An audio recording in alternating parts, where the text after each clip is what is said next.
మూడోది మా ఆర్మూరు ఇక మీరు విమర్శించుకున్నందుకేమో గంటల గంటలు వేసుకుంటారు. మీరు ఇంత తిన్నారు, మీరు అంత తిన్నారు. ఒక 4 నిమిషాలు ప్రజల గురించి మాట్లాడితే ఇంత నొప్పి ఎందుకు అవుతుంది? మీరు లక్షల కోట్లు అప్పు చేశారు మీరు అంటారు, మీరేమి ఇప్పుడు గంటల కొద్ది పోతారు.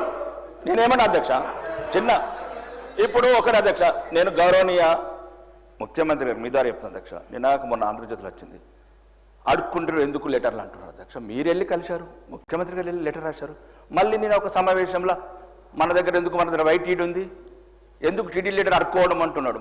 ఒకటి అధ్యక్ష, ఇది రాష్ట్రాల మధ్యన ఒరిస్సా వాళ్ళు మన యాదాద్రి గుట్ట కత్తున్నారు, వేములవాడ వెంకటేశ్వర స్వామి దగ్గర, వేములవాడ రాజరాజేశ్వర స్వామి దగ్గర కత్తున్నారు. ఈ ధర్మము ఈ మతం ఒకరికి సంబంధించింది కాదు అధ్యక్ష. ఈ రాష్ట్ర వాళ్ళు ఆ రాష్ట్రం పోతారు, ఆ రాష్ట్రం ఒకటి. దయచేసి ఇట్లా అన్నారు అనుకో, మళ్ళీ కారం వచ్చినట్లకు ఎందుకు ఇచ్చిన లెటర్లని ఇట్లా దయచేసి ఇట్లాంటి మాటలు మాట్లాడకూడదు. ముఖ్యంగా ఇక 15 నెలలు అయింది అధ్యక్ష. దయచేసి గౌరవనీయ ముఖ్యమంత్రి గారు, మంత్రులు ఆ పదం పనిచేయండి అధ్యక్ష. అప్పులు అప్పులు అప్పులు అప్పులు ప్రజలకు అర్థమైపోయింది అధ్యక్ష, రాష్ట్రం అప్పుల పాలైపోయిందని. ప్రతిరోజు ఏ మంత్రి ఏ సమావేశంలో ఉన్నా నిరుత్సాహపడుతున్నారు రాష్ట్ర ప్రజలు.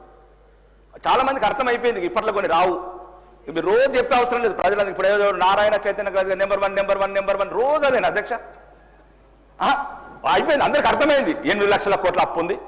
ఇప్పట్లో మేమే వీళ్ళు చెప్పిన ఏం వచ్చేటట్లేదన్నారు సార్, అర్థమైంది. కానీ దయచేసి రోజు మీరు అట్లా ఉంటే పెట్టుబడిదారులు రారు, ఇండస్ట్రీస్ రారు, ఒక రియల్ ఎస్టేట్లు ఇన్వెస్ట్ చేయరు అధ్యక్ష. ఇది కూడా ఆలోచించండి, 2 వైపులు ఆలోచించండి. అప్ప ఒక్క రోజులో తీరేది కాదు అధ్యక్ష, అది ఉన్నది అప్పు ఒక్క రోజు తీరేది కాదు. తర్వాత ఎట్లనో తీసి తీర్దాము, లేకపోతే ఏమైనా ఉంటే భూములు అమ్మేద్దాం, అది 400 ఎకరాలు బట్టి ఇంకో 4000 ఎకరాలు అమ్మేద్దాం, అయిపోతుంది. ఇష్యూ అది కాదు అధ్యక్ష. నేను ఒకటి అధ్యక్ష, నా సమస్య ప్రోటోకాల్ అధ్యక్ష మీ దృష్టికి తీసుకొచ్చాను. గౌరవనీయ మంత్రి గారు, మా ఇన్ఛార్జ్ మంత్రి గారు దృష్టికి తీసుకొచ్చాను అధ్యక్ష. కలెక్టర్ కూడా ఫోన్ చేశారు, గౌరవనీయ మినిస్టర్ గారు. వాళ్ళు ఏమంటారు అధ్యక్ష, అధికారులు మేము పోకున్నా కానీ కొబ్బరికాయ కొడుతున్నారు, ఫౌండేషన్ టోన్ ఎత్తున్నారు. అధికారులు మేము పోకుండా వేస్తున్నారు అంటున్నారు.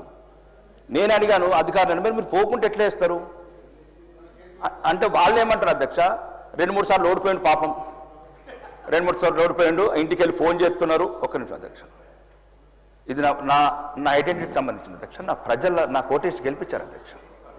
రోడ్లు అన్ని అతనే, ఒక ప్రభుత్వ కార్యక్రమాలు అతనే నిర్వర్తిస్తుంటే గౌరవనీయ మంత్రి గారు, ఇన్ఛార్జ్ మంత్రి గారు ఫోన్ చేశారు కలెక్టర్కు ఇది జరగకూడదని. కానీ కలెక్టర్ గారు ఏమంటారు, సార్ మేము అధికారులు పోకుండా చేస్తున్నారు అంటున్నారు. అట్లనప్పుడు పిచ్చాసుపత్రి వేయండి. మీరు ప్రభుత్వ అధికారులు లేరు, మంత్రి గారు కలెక్టర్ గారు లేపినప్పుడు ఒకరే అధ్యక్ష, ఎర్రగడ్డల హాస్పిటల్ ఉంది వేయండి. కాదు 294 మందికి సరిపడా సీట్లు ఉన్నాయి, ఓడిపోయిన వాళ్ళందరినీ కూడా కూర్చొని పెట్టండి అధ్యక్ష.